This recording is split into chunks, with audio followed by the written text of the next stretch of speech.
Tatlong lalaki arestado sa pangangarnap ng motorsiklo at panggagahasa sa isang babae sa Tanay Rizal.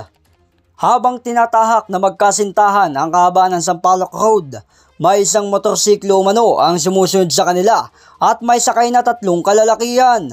At ang dalawa nito ay sapilitan raw sumampa at kinuha ang motorsiklo na magkasintahan at hinaras na isinakay ang babae pasado 2:00 na madaling araw ng Biyernes, Agosto. Unang madaling araw, itong dalawang biktima, mag-boyfriend, no? Babae at saka lalaki, ay pauwi na sana sila sa kanilang bahay. Nakasakay sila ng motor, then suddenly, may bumubuntot sa kanilang nakamotor din, no? Na tatlo, nakaangkas sa isang motor, at bigla silang pinahinto. At yun nga, pilitang pinapasakay sila dun sa motorsiklo. Dinala umano ang babaeng biktima sa Pinugay, Baras, Rizal at dun na ginawa ang panggagahasa. So sa madaling sabi, nakuha nila yung babae. Itong primary suspect dinala sa isang abandonadong bahay sa Baras, Rizal, sa Pinugay, Baras, Rizal. Dinala din sa undisclosed location, but nakatakas na yung boyfriend. Yung naiwan doon is yung babae. At yun nga, at kinahasa doon sa isang abandonadong bahay sa Barangay Pinugay. Puot sa takot ang babaeng biktima matapos halayin at pagbantaan na huwag magsumbong sa otoridad.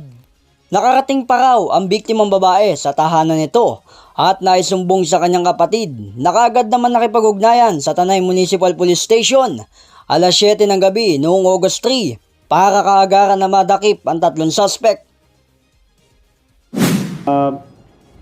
Kasi after the rape incident, iniwan lang siya sa Teresa. At umuwi muna ng bahay at naikwento niya sa kanyang kapatid. Then from that, pumunta sila ngayon nag-report sa Tanay Municipal Police Station. No. Sa paspasan na pag-aksyon ng pulisya, ay agad na nagkasa ito ng hot pursuit operation na siyang naging dahilan para masakot ang mga ito. Tanggap po naman po namin na makukulong kami sa kasong karnap. Pero kung husgahan po kami na kami po ay nanggasa, mali na po. Tanggap po namin na makukulong kami sa kasong karnap. Yun lang po. Tinatanggi mo siya? Tinatanggi ko po yan, wala pong katotohanan. Ano lang po yung totoo, sir? Yung totoo po doon yung kinarnap po namin na motor. Ano na po yan, sa hirapan na lang po. Doon hindi rin pa makapasok ng trabaho eh. Tapos ikaw, sir, ano ang gawain po? Gawin din po wala po kasi mahanap na trabaho po Sa matibay at dekalidad na pangako ng Provincial Director na Rizal na patuloy at walang humpay na pagseserbisyo ang maaasahan ng mamamayan na Rizaleño. We're looking into the possibility na they may belong to a much bigger the carnapping syndicate. No? That's why nakipagtulungan tayo sa Highway Patrol Group and other partner agencies. No?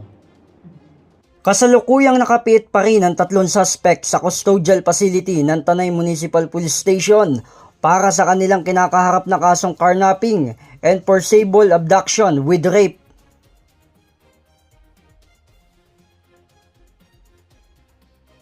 J. Martin, JKRS News and Public Affairs.